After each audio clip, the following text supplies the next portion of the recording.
Assalamualaikum warahmatullahi wabarakatuh. Seluruh sebangsa dan setanah air, jumpa lagi di channel Jagat Lupitu. Semoga dalam keadaan sehat, tak kurang satu apa, rahmah barokah salam Allah curahkan untuk kita semuanya.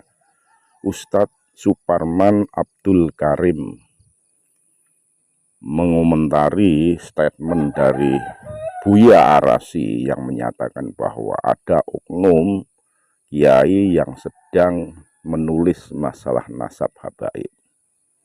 Dimanapun keberadaan tulisan ilmiah, saya ini masih dosen loh mengajar. Beliau berkata seperti itu, jangan memaksakan untuk orang lain percaya dan mengikuti. Ini bahasa ini adalah sudah menggiring opini jangan percaya atas tesis Kiai Haji Maduddin Usman Al-Bantani yang awal mula dia menyatakan tidak ikut-ikut hal itu. Tapi kalau sudah memberikan statement, jangan memaksakan sebuah tesis Kiai Haji Maduddin untuk semua orang percaya dan mengikuti. Ini sudah ada kecenderungan memihak salah satu pihak. Nah, ini disiasati atau dicermati oleh Ustadz Suparman.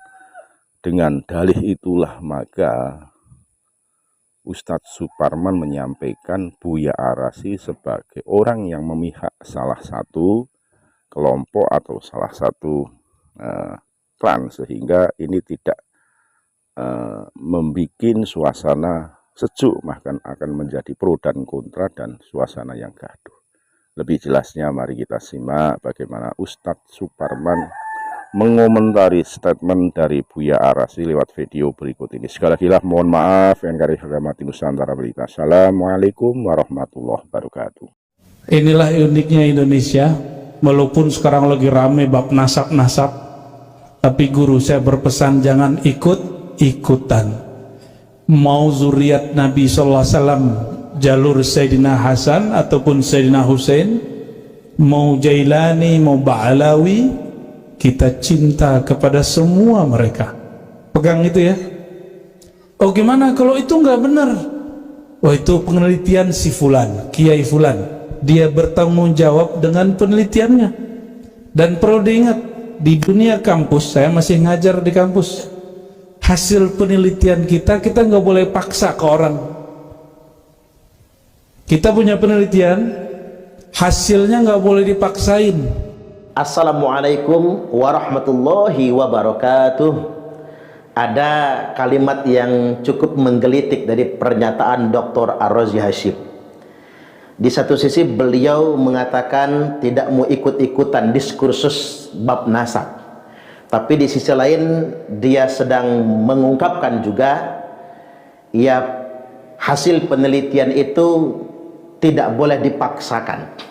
Sebetulnya Saudara Dr. Ar-Razi Hashim sudah ikut-ikutan sebetulnya.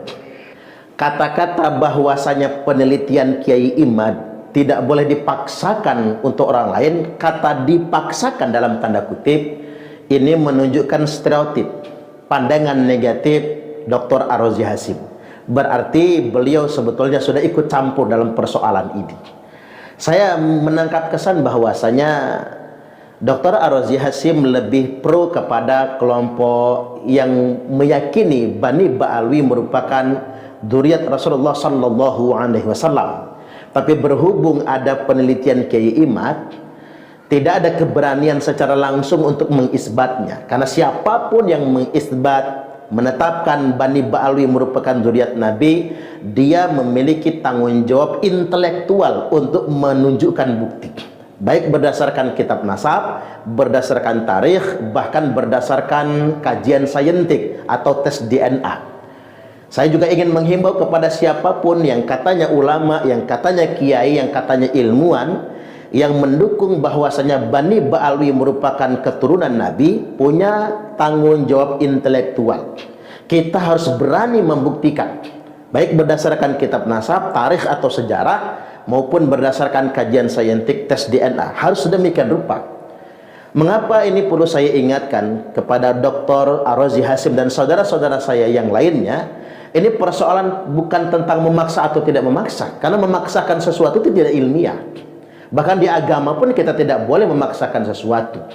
Jangankan aspek kajian yang sifatnya ilmiah, wong dalam agama saja la ikraha fid din, tidak ada paksaan dalam beragama sekalipun. Maka penggunaan kata jangan memaksa, saya pikir kata yang tidak pantas untuk diucapkan. Tapi hari ini kita bicara tentang tanggung jawab intelektual dan tanggung jawab moral.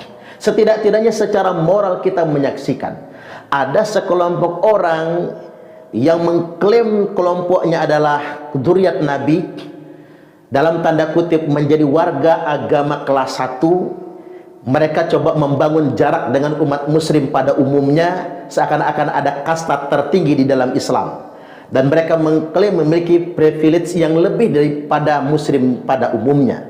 Ini bukan lagi oknum loh, nyebar faktanya, datanya di media sosial. Betapa banyak orang-orang yang mengatakan kalau Habib walaupun ahli maksiat, di dalam dirinya mengalir darah Rasulullah Sallallahu Alaihi Wasallam.